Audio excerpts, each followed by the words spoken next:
Hello everyone, it's Jen and I'm so excited. Today is release day for Heffy Doodle.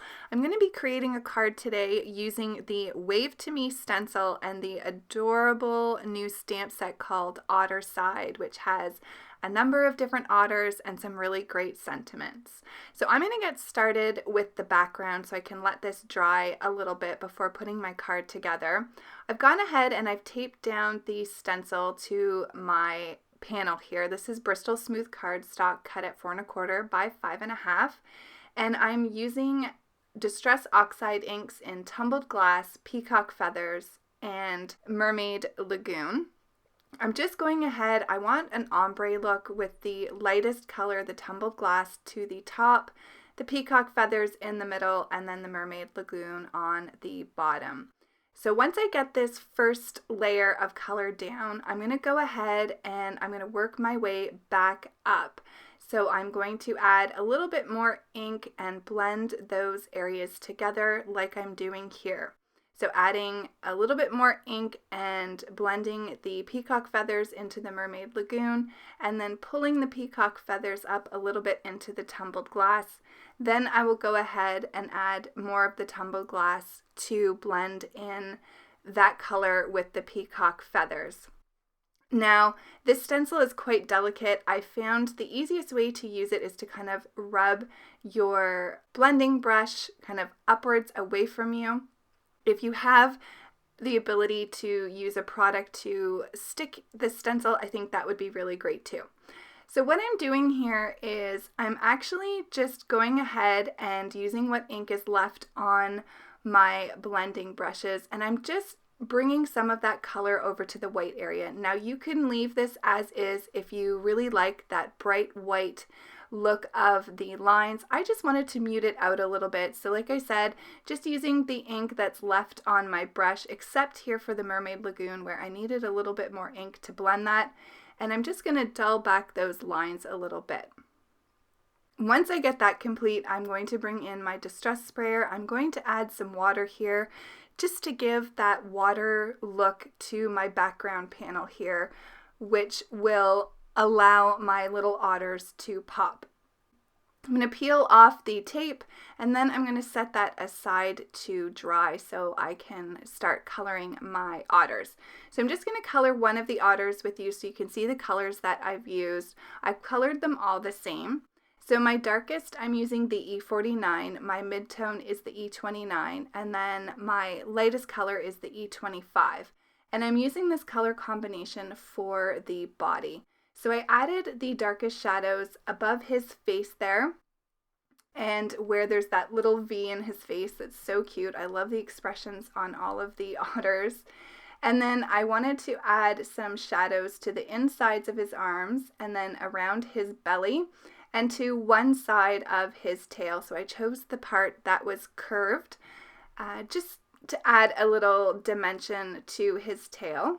I'm also going to go ahead and add a bit of a shadow to the inner parts of his feet as well. I didn't use the darkest marker for his feet, just bringing the E29 in there. So once I blend out the darkest marker with my midtone, I'm coming in with the lightest marker and I'm just going to go ahead and blend those all together, and that will finish up the outer body. I feel like this otter really comes alive once I start coloring in his face and his tummy. The color combination that I'm going to use for that is the E35 as my darkest, the E34 is my midtone, and the E31 as the lightest. And again, adding the shadows to the top of his head as well as around his little paws there, under his neck, and then under his arms, and a little bit down the side of his tummy as well. I'm going to blend that out with the midtone, and then I can come back with the lightest marker and blend that all together. For some little rosy cheeks and his cute little tongue, I decided to use the R02.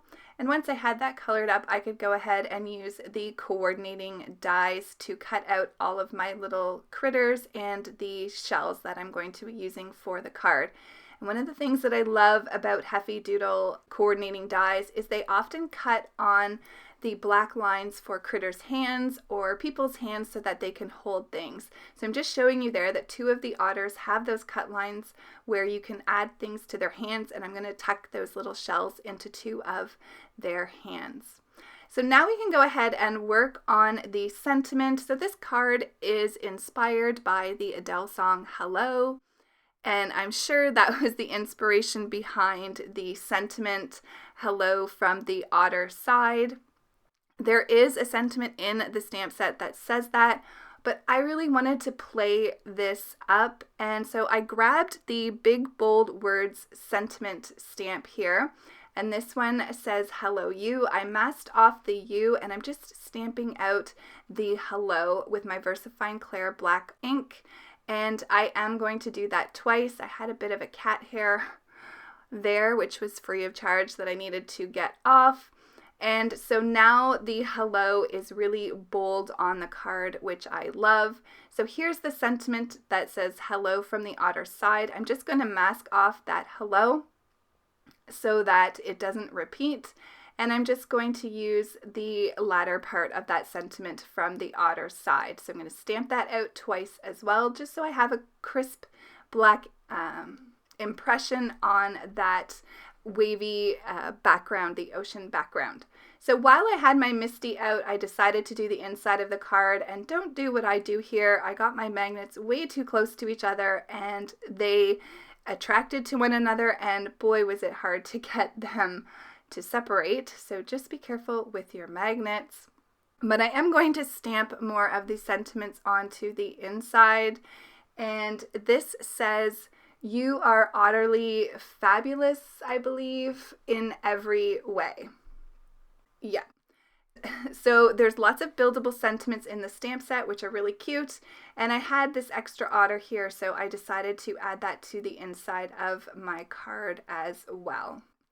So now that I have the inside done, I can adhere the panel to my card. I am first though going to use this new product from the new release. These are the skinny border dies, or the skinny rectangle frame dies. These come in metric and imperial sizes, which is perfect. And I love these frames. I feel like this is going to be my go-to dies for 2020, so you'll be seeing them quite a bit. But I love how they just provide that little finished touch to a card. So I went ahead and cut that out in some black cardstock so it would match the boldness of my sentiment. And then I can go ahead and add this to my card base. And now I'm going to add my little otters here. So I've got them placed around the sentiment. I wanted it to look like they were swimming around the sentiment saying hello. And honestly, the whole time that I was creating this card, I was singing Adele and that song. So I hope I didn't get that song stuck in your head by bringing it to your attention, but if I did, you're welcome. It's a fabulous song. So I just love everything about this card and that sentiment. It's a great play on pop culture. To finish off the card, I'm bringing in some Trinity Stamps confetti. These are the cocktail rings in opal. And I thought these would be really cute for the look of bubbles within the ocean, and just added a little bit of fun to this card. So there's the card for today. Super excited. There will be a link below so you can follow along on the, it's mostly a blog hop celebrating the new release. If you haven't seen it yet, check out the shop. I'll link to Heffy Doodle down below as well. It's an amazing release. I can't wait to share more cards with you. Here's a video for you to watch, and don't forget to subscribe if you haven't yet. Thanks everybody for watching. Have a fantastic day, and I'll see you soon. Bye!